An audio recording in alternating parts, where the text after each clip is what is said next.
तो फिल्म की शुरुआत होती है और हम अनीता नीडी को देखते हैं जो कि पागल खाने में होती है और उसका बिहेवियर बिल्कुल भी नॉर्मल नहीं होता। जैसे ही पागल खाने की एक नर्स उसे खाने के लिए पूछती है तो नीडी उसको मारने लग जाती है और उसके ऊपर हमला कर देती है। नीडी उसके मुंह पे भी थूक देती है। नीडी को सजा के तौर पर एक अंधेरे कमरे में बंद कर दिया जाता है। यहाँ पर अनीता नीडी अपनी पास्ट लाइफ के बारे में सोचती है। वो अपनी सारी पास्ट की बातों को सोचने लगती है। वो अपनी फ्रेंड जेनिफर के बारे में भी सोचती है। कहानी पास्ट में शिफ्ट हो जाती है।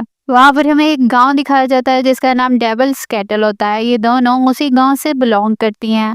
बेसिकली इस गांव का नाम एक माउंटेन से शुरू हुआ था। ये माउंटेन इस तरह का था कि उसमें जो भी पानी गिरता वो कहाँ जाता है ये किसी को भी नहीं पता था। साइंटिस्ट उसके लिए काफी रिसर्च करते हैं लेकिन आज तक उसका पता कोई भी नहीं बता पाया था। अब हम मूवी की मेन स्टोरी की तरफ आते हैं। हमें जेनिफर को दिखाया जाता है। जेनिफर इस कॉलेज की सबसे खूबसूरत लड़की है और ज़हीन और समझदार भी लड़की है। नीता और नीडी दोनों आपस में बेस्ट फ्रेंड होती हैं। ये दोनों बेस्ट फ्रेंड्स तो हैं लेकिन बाय नेचर ये दोनों एक दूसरे से अलग हैं। नीडी काफी ज्यादा शाय होती है और जेनिफर की तरह वो खूबसूरत भी नहीं थी। नीडी का एक बॉयफ्रेंड भी है जिसका नाम चिब है और नीडी अपनी दोस्त जेनिफर को ज्यादा इम्पोर्टेंस देती है जबकि अपने बॉयफ्रेंड को इतनी ज्यादा नहीं देती। इसकी मिसाल ये है कि जेनिफर उसे कहती है कि रात को हम एक पार्टी पे चलेंगे और नीडी अपने बॉयफ्रेंड के साथ जाने के बजाय जेनिफर के साथ चली जाती है। जब वो पार्टी में जाते हैं तो वहीं पे एक बैंड परफॉर्मर परफॉर्म करने लगते हैं। वहाँ पे जो बैंड परफॉर्म कर रहा था उस लड़के का नाम निकोलाई था। जेनिफर उसकी तरफ काफी अट्रैक्ट होती है और उसे ड्रिंक की भी ऑफर कर देती है। वो ड्रिंक लेने के लिए जाती है तभी निकोलाई अपने दोस्त से जेनिफर की बात करता है। नीडी को ये बात पसंद नहीं आती और जेनिफर को जाके बताती है और जेनिफर उस बात को इग्नोर कर देती है और उसे भी कहती है कि तुम भी इग्नोर कर दो। जब गिटार शुरू होता है तो तभी शॉर्ट सर्किट की वजह से वहां पे आग लग जाती है और आग लगते लगते बहुत ज्यादा बढ़ जाती है। सभी लोग बहुत मुश्किल से अपनी जान बचा के भागते हैं। नीडी और जेनिफर भी दोनों खिड़की तोड़कर वहां से बाहर आ जाती हैं। अब आग काफी ज्यादा बढ़ गई थी। अब निकोलाई और उसका बैंड पूरा जा रहा था एक वैन के अंदर। वो जेनिफर से कहता है कि अगर तुम चाहो तो हमारे साथ जा सकते, हम लोग बहुत ज्यादा एंजॉय करेंगे।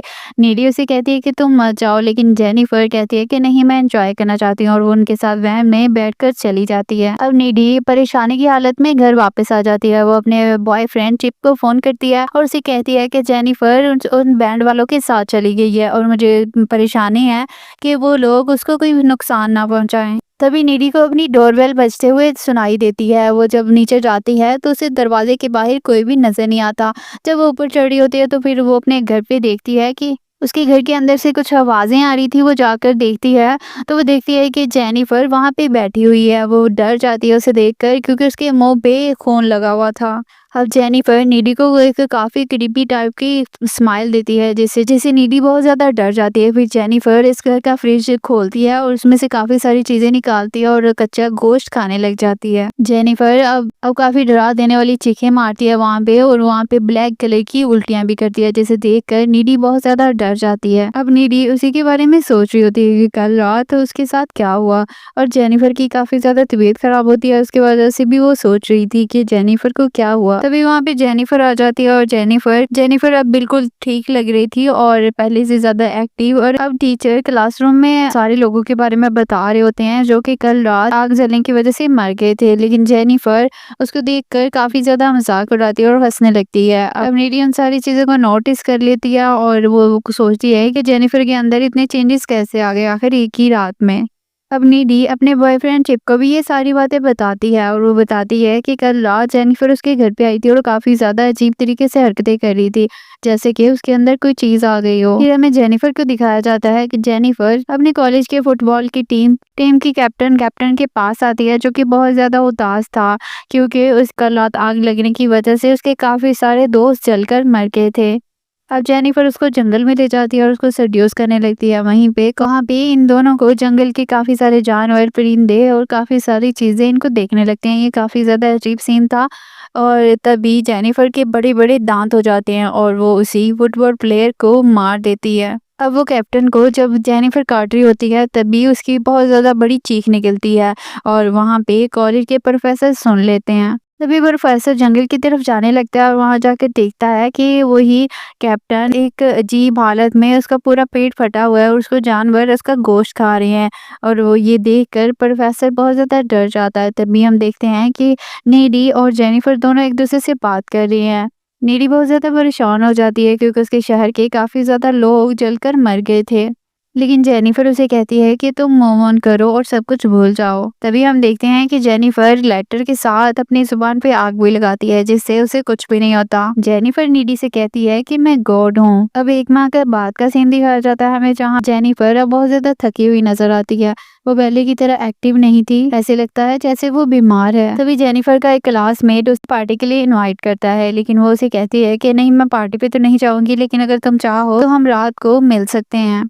वो उसे एक सुनसान जगह पे रात को बुला लेती है जहाँ घर की कंस्ट्रक्शन हो रही थी। वो घर अभी कंप्लीट नहीं हुआ था, वही लड़का वहाँ पे आ जाता है और जेनिफर भी वहाँ पे आ जाती है। जेनिफर की अब आंखें बदलने लगी थी। वो लड़का देख के डर जाता है, लेकिन जेनिफर उसे भी मार देती है। अब उसे मार कर उसकी बोटियाँ खाने लगती हैं। उसके जिस्म से उसकी बोटियाँ निकाल कर वो कच्ची ही खाने लगती है। दूसरी तरफ हम नीडी को देखते हैं जिसे जेनिफर के बारे ख्वाब आने लगे थे। वो उसे बहुत ज़्यादा अजीब ख्वाब आ रहे थे जेनिफर के बारे में और वो जेनिफर की तरफ भागती है। वो सोचती है कि शायद जेनिफर किसी मुश्किल में है। जब वो गाड़ी में चला रही होती है, रास्ते में ही जेनिफर उसको बहुत ही बुरी हालत में मिलती है। वो खून में लथपथ उसकी गाड़ी के सामने आ जाती है। अब जेनिफर नेडी की गाड़ी पे जंप कर देती है और उसके शीशे पे आके टकरा जाती है। नेडी अब बहुत ज्यादा डर जाती है और किसी तरह से अपनी जान बचाकर घर भाग आती है। जैसे ही वो अपने रूम में आती है तो वो देखती है कि जेनिफर वहाँ पे बिल्कुल असली हालत में मौजूद है। अब नीडी बहुत ज़्यादा डरी हुई होती है और नीडी जेनिफर से कहती है कि तुम यहाँ से चली जाओ।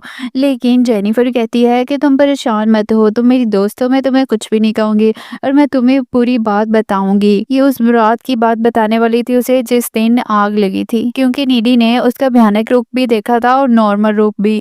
तभी नीडी जानना चाहती थी कि आखिर वजह क्या है। तब जेनिफर उसको बताने लगती है कि उस रात जब मैं वो बैंड के लोगों के साथ गई थी, तब वो लोग मुझे माउंटेन में ले गए थे। जेनिफर उसे बताती है कि जब वो बैंड के लड़के मुझे लेकर गए तो वो मुझे वहां जाकर उन्होंने मुझे बांध दिया और वहां पर वो काला जादू करने लग गए और उन्होंने एक रिचुअल किया जिससे निकोलाई पूछता है कि क्या तुम वर्जिन हो, जिसे जेनिफर ने भी हाँ कह दिया। तभी वो रिचुअल अपना स्टार्ट करते हैं और जेनिफर को कुर्बान कर देती हैं। ये सारा रिचुअल वो इस वजह से कर रहे थे कि ताकि वो अपने म्यूजिकल कैरियर में बहुत ज्यादा सक्सेस हासिल करें। उन्होंने अपनी तरफ से तो जेनिफर को मार दिया था, लेकिन जेनिफर ने क्योंकि झूठ बोला था वर्जिन है, इस वजह से वो बच गई थी क्योंकि वो वर्जिन नहीं थी। लेकिन वो जिंदा तो बच गई, लेकिन उस पर शैतान हावी हो गया। अब वो बैंड भी एक फेमस बन गई, यानी कि उन्होंने सक्सेस हासिल कर ली और जेनिफर भी बच गई, लेकिन जेनिफर पर शैतान हावी हो गया। वो बताती है कि जब मुझे होश आया तब मुझे बहुत ज्यादा भूख लग रही थी, तभी मैं तुम्हारे घर पर आई हूँ। तुम मेरी दोस्त हो, इस वजह से मैं तुम्हें नुकसान नहीं पहुंचा सकती थी।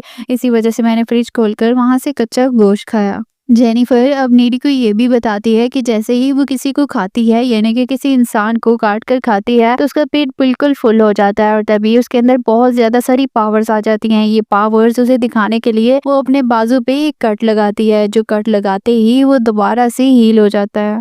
जेनिफर के पास अब शैतानी ताकतें हैं। अब ये सब देखकर नीडी बहुत ज्यादा डर जाती है और जेनिफर को कहती है कि तुम यहाँ से चली जाओ। अब जेनिफर उसकी खिड़की से कूद जाती है और वहां से चली जाती है। जेनिफर देखती है कि उसका रूम तो सेकंड फ्लोर पे है, लेकिन जेनिफर को उससे कुछ भी नहीं हुआ था। अब नीडी और ज्यादा इसकी तहकीक करना चाहती थी। नीडी अपने कॉलेज की लाइब्रेरी में जाती है और वहां पर वो पैरानॉर्मल बुक्स की रीडिंग करती है ताकि उस वो जेनिफर के बारे में पता चला सके। वो बुक को रीड करती है और पढ़ती है कि वो बैंड के लड़के, उनसे बहुत बड़ी गलती हो गई थी। दरअसल वो जेनिफर को वर्जिन समझ रही थी, जबकि जेनिफर तो वर्जिन थी ही नहीं। इसी वजह से वो लड़के तो सक्सेसफुल हो गए, लेकिन जेनिफर की जिंदगी खराब हो गई। इसी वजह से वो शैतान बन गई थी और अगर उस शैतान को खत्म करना है तो उसके दिल के ऊपर खंजर मार दिया जाए, तभी वो मर सकती है। इसके अलावा और कोई भी इसका हल नहीं था। अब नीडी अपने बॉयफ्रेंड चिप को भी ये सारी बात बताती है। अब चिप को उसकी किसी भी बात पे यकीन नहीं आता और वो उसे कहता है कि तुम अपने आप को किसी साइकियाट्रिस्ट को दिखाओ। नीडी उसे ये भी बताती है कि जेनिफर के लिए लोगों को मार कर खाना बहुत जरूरी है। अगर वो उनको मार कर नहीं खाएगी तो वो पहले की तरह खूबसूरत और एक्टिव नजर नहीं आएगी। नीडी अब बहुत ज्यादा परेशान होती है क्योंकि उसके कॉलेज में एक फंक्शन होने वाला था, म्यूजिक फंक्शन, जिसमें काफ़ी ज़्यादा लोग शिरकत करने वाले थे। अब नीडी इस वज़ह से परेशान थी कि जेनिफर किसी को मार ना खाए। वो इस वज़ह से भी परेशान थी कि वो चिप को ना खा जाए। अब नीडी चिप को कहती है कि तुम उस दिन में ना आना और अपने घर पे ही रहना, लेकिन चिप उसकी बात मानता नहीं है और वो कहता है कि तुम रिलैक्स रहो। अब उस दिन का टाइम आ जाता है जब इनके कॉलेज में म्यूज़िक कॉम्पिटिशन होना था। अब फंक्शन में काफ़ी ज़्यादा सारे लोग आ गए थे। निधि अपने बॉयफ्रेंड चिप का इंतज़ार कर रही होती है, लेकिन चिप नहीं आता। काफ़ी इंतज़ार करने के बाद भी ना ही तो वहाँ पे जेनिफर थी और ना ही चिप था। निधि काफ़ी ज़्यादा परेशान हो जाती है, चिप के घर की तरफ भागने शुरू कर देती है। अब निधि काफ़ी ज़्यादा भागती है और उसके घर तक पहुँच जाती है, जहाँ पे उसे पता चलता है कि अभी-अभी चिप घर से निकलकर कॉलेज की तरफ जा रहा है, ताकि वो फंक्शन अटेंड कर सके। अब निधि भी उसी रास्ते में उसके पीछे भागना शुरू कर देती है। दूसरी तरफ हम देखते हैं कि चिप वहीं रास्ते में जा रहा होता है और उसके साथ जेनिफर भी होती है, जो कि उसको गुमराह करती है कि नेडी का किसी और के साथ रिलेशनशिप है। ये सारी बातें करने के बाद वो एक सुनसान घर की तरफ उसको ले जाने लगती है। जेनिफर का एक यही तरीका था कि वो पहले किसी को सेड्यूस करती है और उसके बाद उसे मार देती है। जब जेनिफर चिप के पास जाती है उसे सेड्यूस करने के लिए, तो चिप उसे मना कर देता है, क्योंकि वो नीडी से काफ़ी प्यार करता था। तब जेनिफर को काफ़ी ज़्यादा गुस्सा आता है और उस लड़के को पानी में धक्का दे देती है और उसके ऊपर हमला कर देती है। तभी नीडी भी वहाँ पे आ जाती है और वो देखती है कि जेनिफर किस तरह उसके बॉयफ्रेंड को काट कर खा रही है, क्योंकि उसका मुंह पूरा खून से भरा हुआ था। तभी नीडी पूल में जंप लगा देती है और अपने बॉयफ्रेंड को बचाने लगती है। ये दोनों आपस में लड़ने लगती हैं और नीडी नीडी जेनिफर की आंखों पे स्प्रे कर देती है। जेनिफर को वहाँ पे बहुत ज़्यादा गुस्सा आता है और वो कहती है कि वो सिर्फ लड़कों को नहीं बल्कि लड़कियों को भी मार सकती है। अब जब जेनिफर निधि पे हमला करती है, तो तभी उसका बॉयफ्रेंड चिप वो ज़ख्मी हालत में आकर उसकी वो काफ़ी बड़ा रॉड एक उसके पेट के अंदर घुसा देता है। तभी जेनिफर काफ़ी ज़्यादा ज़ख्मी हो जाती है और काफ़ी ज़्यादा थक चुकी थी, क्योंकि उसका खून भी काफ़ी ज़्यादा निकल गया था और वो वहाँ से चली जाती है, जबकि निधि अपने बॉयफ्रेंड के साथ वहीं पे होती है। तभी उसके बॉयफ्रेंड की डेथ हो जाती है और निधि को बहुत ज़्यादा गुस्सा आता है। वो घर आती है और उसे गुस्से की हालत में उसे बर्दाश्त नहीं हो रहा था कि उसने कैसे उसके बॉयफ्रेंड को मार दिया। अब वो बदला लेने के लिए उस जेनिफर के घर पे जाती है और वो दोनों पे काफ़ी ज़्यादा फाइट होने लगती है। तब काफ़ी ज़्यादा फाइट के बाद जेनिफर नीडी की गर्दन पे काट भी लेती है। तभी नीडी उसके ऊपर बैठ जाती है और उसके दिल पर एक चाकू घोंप देती है, क्योंकि नीडी ने पढ़ा होता है कि उसको सिर्फ एक ही तरीके से मार सकते हैं, यानी कि चाकू के ज़रिए से। तब जेनिफर और उसका डेविल जो कि उसके अंदर होता है, शैतान, वो भी मर जाता है। तभी आवाज़ सुनकर उसकी मॉम भी वहाँ पे आ जाती है, यानी कि जेनिफर की मॉम वहाँ पे आ जाती है और वो देख लेती है कि किस तरह नीडी ने उसकी बेटी को मार दिया है। प्रेजेंट का सीन दिखाया जाता है जहाँ पे नीडी पागलखाने में होती है। अब हमें पता चलता है कि नीडी आखिर जेल में क्यों थी और पागलखाने में क्यों थी। दरअसल उसने जेनिफर का कत्ल किया होता है, इसी इल्ज़ाम में वो अंदर थी। लेकिन अब नीडी कोई आम लड़की नहीं रही थी, उसके जिस्म पर काफ़ी ज़्यादा ख़ारिश होने लगती है, क्योंकि क्योंकि जेनिफर ने उसे काट लिया था। अब नीडी के अंदर भी वो सारी पावर्स आ चुकी थी जो कि जेनिफर के अंदर थी। अब नीडी हवा में उड़ने लगती है और हवा में उड़ने की वजह से अपनी जेल को तोड़कर वहाँ से भाग जाती है। अब ये उसी माउंटेन्स के पास जाती है जहाँ पे उन लड़कों ने रिचुअल किया था जेनिफर पे। अब नीडी को वहाँ पे वही चाकू मिल जाता है जैसे जैसे उसके बैंड के लड़कों ने जेनिफर जेनिफर का रिचुअल किया था। अब नीडी उसी चाकू को उठाती है और एक कार के ज़रिए लिफ्ट लेती है और वहीं पे पहुँच जाती है जहाँ पे उनका कॉन्सर्ट था। अब हमें दिखाया जाता है कि वो बैंड के सारे लोग अपना म्यूज़िक शो ख़त्म करने के बाद अय्याशी उड़ा रहे होते हैं अपने रूम में, यानी कि शराब पी रहे होते हैं या फिर इस तरह की कुछ दूसरे ड्रग्स ले रहे होते हैं। तभी हमें दिखाया जाता है कि उन सब की लाशें पड़ी हुई हैं, उन सबको कोई मार गया था बुरे तरीके से। इन सब का पता नहीं चलता कि इनको किसने मारा है, लेकिन हमें सीसीटीवी कैमरा दिखाया जाता है जिसमें नीडी वहाँ से जा रही होती है और वो एक इवल तरीके से देखती है कैमरे की तरफ। अब नीडी ने उन लड़कों को ख़त्म कर दिया था जिनकी वजह से उसका बॉयफ्रेंड मरा था और जिनकी वजह से उसकी दोस्त भी मरी थी। अब इसी के साथ ही ये मूवी एंड हो जाती है।